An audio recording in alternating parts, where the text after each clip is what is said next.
আমরা যদি বিভিন্ন মুসলিম কান্ট্রিগুলি দেখি, সেখানে সবথেকে বেশি আর্মি বা সশস্ত্র বাহিনী রাজনৈতিক ব্যক্তিদের হাত থেকে ক্ষমতা দখল করার একটা প্রচেষ্টা থাকে। আপনারা যদি নিজেদের মধ্যে ভেদাভেদ ভুলে একসাথে কাজ না করতে পারেন, নিজেরা যদি কাদা ছোড়াছুড়ি করেন, মারামারি কাটাকাটি করেন, এই দেশ এবং জাতির স্বাধীনতা সার্বভৌমত্ব বিপন্ন হবে। শেখ হাসিনার পতনের পর থেকে বাংলাদেশের সামরিক শাসনের জল্পনা শুরু হয়েছে।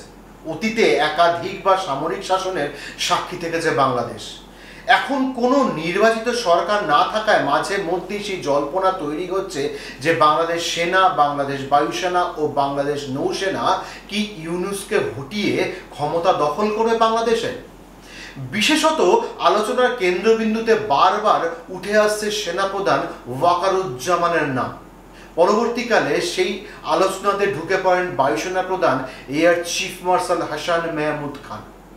তাহলে কি বাংলাদেশ পুরনো সেনা শাসনে ফিরে যাচ্ছে, নাকি অন্য কোনো পথ বাছতে যাচ্ছে? তিন সেনাপ্রধানের অ্যাক্টিভিটিটাই বা কি? নমস্কার, আমি দিব্যেন্দু, ইন্টারভিউ চ্যানেলে আপনাদের স্বাগত। 1975 থেকে 1990 পর্যন্ত বাংলাদেশে সম্পূর্ণভাবে সেনার দখলে ছিল। তার মধ্যে 1982 সাল থেকে ক্ষমতায় ছিলেন জেনারেল হোসেন মোহাম্মদ এরশাদ। শুরু হয় কুখ্যাত বা বিখ্যাত এরশাদের যুগ, শেষ হয় 1990 সালে। এর আগে 1975 সালে মুজিবুর রহমানকে নিজের বাড়িতে হত্যা করে তার জায়গায় প্রেসিডেন্ট হন জিয়াউর রহমান, যিনি বিএনপি নেত্রী খালেদা জিয়ার স্বামী ছিলেন এবং জিয়াউর রহমান নিজেও একজন সেনা অফিসার ছিলেন। বলতে পারেন 1975 সাল থেকেই সামরিক শাসন শুরু হয়ে গেছিল বাংলাদেশে। তারপর বিএনপি ক্ষমতায় আসে। 1996 থেকে আসে আওয়ামী লীগ বা শেখ হাসিনা সরকার। বাংলাদেশে তখন থেকেই স্বাভাবিক হয়, বলতে পারেন তখন থেকেই জনসাধারণের বা গণতান্ত্রিক সরকার গঠন হয়। 2007 থেকে 2009 পর্যন্ত আরও একবার কেয়ারটেকার সরকার তৈরি হয় বাংলাদেশে এবং সেই কেয়ারটেকার সরকারের পিছনে আর্মির পূর্ণ সাপোর্ট ছিল। তারপর 2009 থেকে আবার শেখ হাসিনা সরকার ক্ষমতায় আসে এবং তারপরে বাংলাদেশ গণতন্ত্রের পক্ষে আবার ফিরে আসে। ফলে আমরা বিভিন্ন সময় বাংলাদেশে দেখেছি সামরিক শাসন চালু হতে আমাদের প্রতিবেশী পাকিস্তানের মতো। আমরা যদি বিভিন্ন মুসলিম কান্ট্রিগুলি দেখি, সেখানে সবথেকে বেশি আর্মি বা সশস্ত্র বাহিনী রাজনৈতিক ব্যক্তিদের হাত থেকে ক্ষমতা দখল করার একটা প্রচেষ্টা থাকে। সে আপনি বাংলাদেশ বলুন, ইরাক, সিরিয়া, পাকিস্তান বা অন্য যে কোনো মুসলিম কান্ট্রির ক্ষেত্রেই বলুন না কেন। কিছুদিন আগে একটি প্রকল্পের উদ্বোধনের সময় বাংলাদেশের বায়ুসেনা প্রধান জানান, নয়া বাংলাদেশ গড়ে তুলতে বদ্ধপরিকর বাংলাদেশ বায়ুসেনা। সব সময় সাধারণ মানুষের পাশে থাকারও আশ্বাস দেন বাংলাদেশ বায়ুসেনা প্রধান। যখন থেকে বাংলাদেশ স্বাধীন হয়েছে তবে থেকেই দেশের স্বার্থে কাজ করে চলেছে বাংলাদেশ সেনা। যে কোনো পরিস্থিতির জন্য বায়ুসেনা প্রস্তুত থেকেছে। যখনই কোনো বিপর্যয়ের মুখে দাঁড়িয়েছে, বায়ুসেনা তৎক্ষণাৎ তার মোকাবিলা করেছে। যত সমস্যা নয়া বাংলাদেশ গড়ে তুলতে বদ্ধপরিকর এই কথাটার মধ্যে। কিন্তু কেন? এটা তো একটা সামান্য কথা। সেনা, বায়ুসেনা সবাই তার দেশের পক্ষে, দেশের হয়ে দাঁড়িয়ে কথা বলবে। তাহলে প্রবলেমটা কোথায়? এর আগে বাংলাদেশ সেনাপ্রধান ওয়াকারুজ্জামান মোহাম্মদ ইউনূসকে এমন কিছু বার্তা দিয়েছেন যা হুঁশিয়ারি থেকে কিছু কম নয়। ফলে সবাই সিঁদুরে মেঘ দেখছে। কিছুদিন আগে সেনাপ্রধান ডিসেম্বরের মধ্যে বাংলাদেশে ভোট করানোর হুঁশিয়ারির পাশাপাশি সেনাপ্রধানের মুখে শোনা গিয়েছে ব্লাডি করিডর শব্দটি। দেশের অন্তর্বর্তী সরকারের উপদেষ্টা প্রধানের কাছে ব্লাডি করিডর শব্দের প্রয়োগ ইউনূসের দুর্বলতাকে সবার সামনে স্পষ্ট করে দিয়েছে। ইউনূস বাংলাদেশের উপদেষ্টা প্রধানের পদে বসার পর থেকে উনি খুব একটা শান্তি পাননি। এবার তার গলার কাঁটা ব্লাডি করিডর। এই ব্লাডি করিডরটা কি, যা নিয়ে এত আপত্তি সেনাপ্রধানের? এই করিডর বাংলাদেশ ও মায়ানমারকে সংযুক্ত করার উদ্দেশ্যে নির্মাণের উদ্যোগ নেওয়া হয়েছিল। এই করিডরের আসল নাম চটগাঁও রাখাইন করিডর। বাংলাদেশ থেকে মায়ানমারে রোহিঙ্গাদের জন্য ত্রাণ পাঠানোর জন্য এই করিডর নির্মাণ করা হচ্ছিল। রক্ত নয়, বরং মানবতার নজির হিসেবে এই করিডর তৈরির সিদ্ধান্ত নেওয়া হয়। তবে একটাই ভুল করে বসেন ইউনূস। মোহাম্মদ ইউনূসের বিদেশ বিষয়ক পরামর্শদাতা তৌহিদ হোসেন সেনার সঙ্গে কোনো রকম আলোচনা না করেই একতরফাভাবে ঘোষণা করেছিলেন এই কথাগুলো। অন্তর্বর্তী সরকার আমেরিকার প্রস্তাবিত রাখাইন করিডোর নির্মাণে সম্মত হয়ে গেছিল। তৌহিদের এই বক্তব্য বাংলাদেশ সেনাকে অগ্রাহ্য করার সমান ছিল এবং আমেরিকার কথা মতো বাংলাদেশ চলছে তার প্রমাণ হয়ে গেছিল। কিন্তু কেন? করিডোর তৈরি করা কি সেনার এখতিয়ারে আসে? না।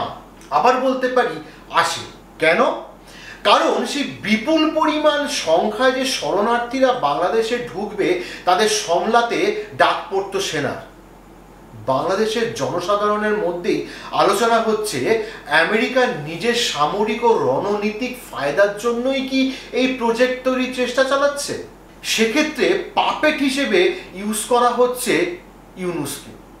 বাংলাদেশের নিরাপত্তা বিশেষজ্ঞরাও এই রাখাইন করিডোর নির্মাণের উদ্বেগ প্রকাশ করেছিলেন।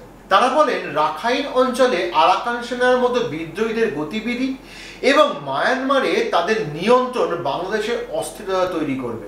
উদাহরণস্বরূপ বাংলাদেশ মায়ানমার সীমান্তে আরাকান সেনার একাধিক ঘাঁটিতে কবজা করার বিষয়টি তুলে ধরা হয়। সীমান্ত পারে হাতিয়ার পাচার, সন্ত্রাসবাদী গতিবিধি ও অনুপ্রবেশ বৃদ্ধি পেয়েছে। দ্বিতীয়ত রোহিঙ্গাদের অনুপ্রবেশ নিয়েও উদ্বেগ প্রকাশ করা হয়েছে।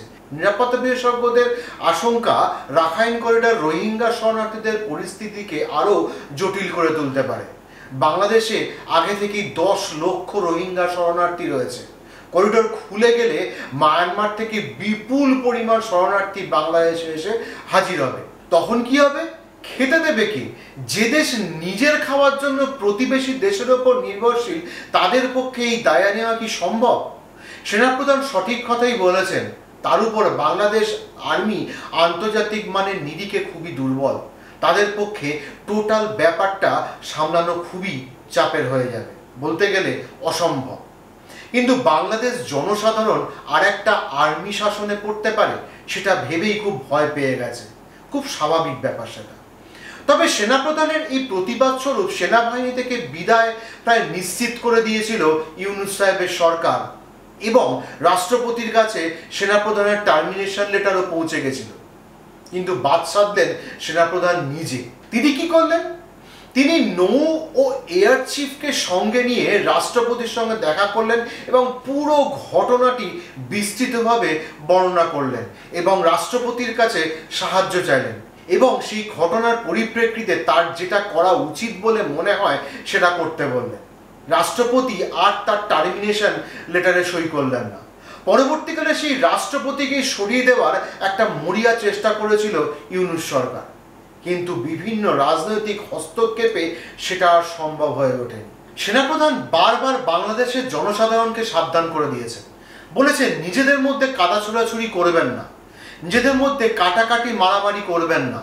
যত এইসব করবেন তত বেশি দেশের ক্ষতি হবে। এতে দেশের সার্বভৌমত্ব নষ্ট হবে এবং বিদেশি শক্তির বারবার আপনাদের দরজায় এসে হানা দেবে। তিনি বারবার সাধারণ নির্বাচনের পক্ষে কথা বলেছেন এবং জনসাধারণকেও আহ্বান জানিয়েছেন এই নির্বাচন করানোর জন্য। এই নির্বাচনের জন্য উনি বারবার ইউনূস সরকারের কাছে দরবার করেছেন। প্রত্যেকবার সেই কথা সঠিক বলে মেনে নিয়েও নির্বাচনটা তিনি কিন্তু করাননি। তার বদলে নির্বাচন টেনে নিয়ে গেছেন 2026-এ। বিশ্বের কোনো দেশেই সামরিক শাসন কাম্য নয়। সামরিক শাসন দেশের সাধারণ মানুষের গণতান্ত্রিক অধিকার কেড়ে নেয়, অনেক ক্ষেত্রে প্রতিবাদের ভাষাও কেড়ে নেয়। সেটা যেমন কাম্য নয়, তেমন একটা কেয়ারটেকার সরকার বছরের পর বছর ধরে দেশ চালাবে সেটাও ঠিক নয়। দেশের স্বাভাবিক অবস্থা ফিরে আসুক, শান্তি বজায় থাক, এটাই জনসাধারণের ইচ্ছা হওয়া উচিত। এটাই আমাদের সমস্ত দেশের সাধারণ মানুষের কাম্য হওয়া উচিত, ইচ্ছা হওয়া উচিত। সবাই ভালো থাকবেন, সুস্থ থাকবেন। জয় হিন্দ, জয় ভারত।